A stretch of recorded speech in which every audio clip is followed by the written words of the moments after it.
mechanical iceberg. Of possibility. Quantum mechanics allows supreme mind.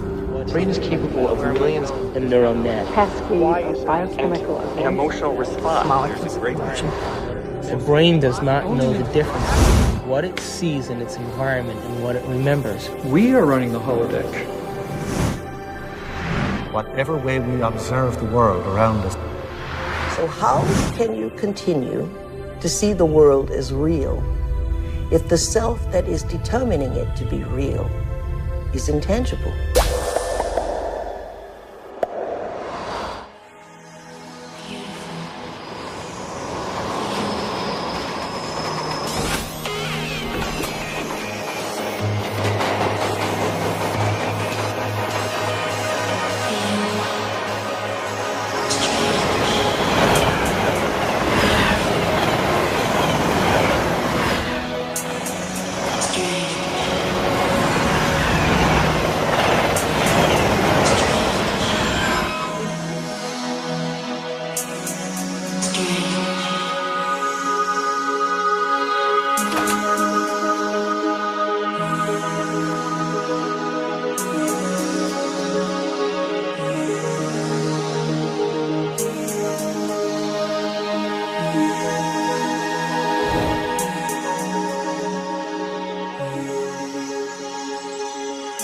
Are all realities existing simultaneously?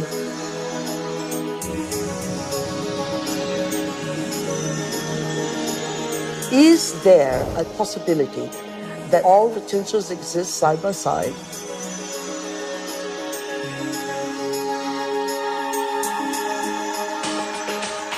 Have you ever seen yourself through the eyes of someone else that you have become?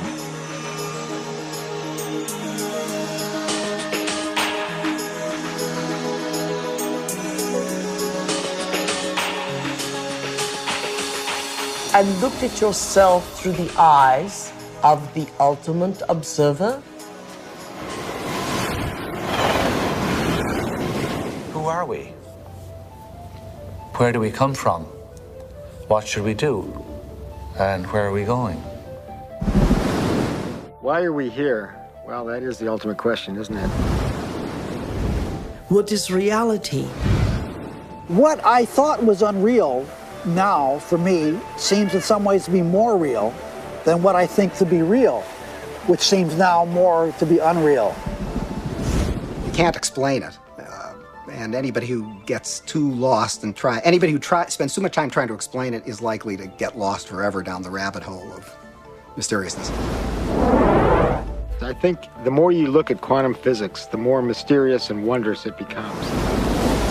Quantum physics, in very succinctly speaking, is a physics of possibilities. These are questions. These are addressing questions of how the world feels to us, of whether there's a difference between the way the world feels to us and the way it really is. Have you ever thought about what thoughts are made of? I think some of the things we're seeing with the children today is a sign that the culture is in the wrong paradigm and not appreciating the power of thought. Every age, every generation has its built-in assumptions that the world is flat, or that the world is round, etc. There are hundreds of hidden assumptions, things we take for granted that may or may not be true. Of course, in the vast majority of cases, historically, these things aren't true. So presumably, if history is any guide, much about what we take for granted about the world simply isn't true. But we're locked into these precepts without even knowing it oftentimes. That's a paradox. Modern materialism strips people of the need to feel responsible. And often enough, so does religion. But I think if you take quantum mechanics seriously enough, it puts the responsibility squarely in your lap, and it doesn't give answers that are clear-cut and comforting. It says, yes, the world is a very big place. It's very mysterious. Mechanism is not the answer, but I'm not going to tell you what the answer is because you're old enough to decide for yourself. Is everyone a mystery? Is everyone an enigma? They most certainly are. Asking yourself these deeper questions opens up new ways of being in the world. It brings in a breath of fresh air. It makes life more joyful. The real trick to life is not to be in the know, but be in the mystery.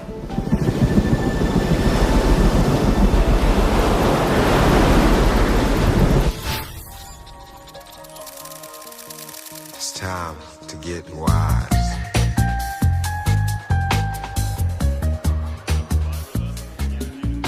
Why do we keep recreating the same reality? Why do we keep having the same relationships? Why do we keep getting the same jobs over and over again? In this infinite sea of potentials that exist around us, how come we keep recreating the same realities? Isn't it amazing that we have options and potentials that exist, but we're unaware of them? Is it possible that we're so conditioned to our daily lives, so conditioned to the way we create our lives, that we buy the idea that we have no control at all? We've been conditioned to believe that the external world is more real than the internal world. This new model of science says just the opposite.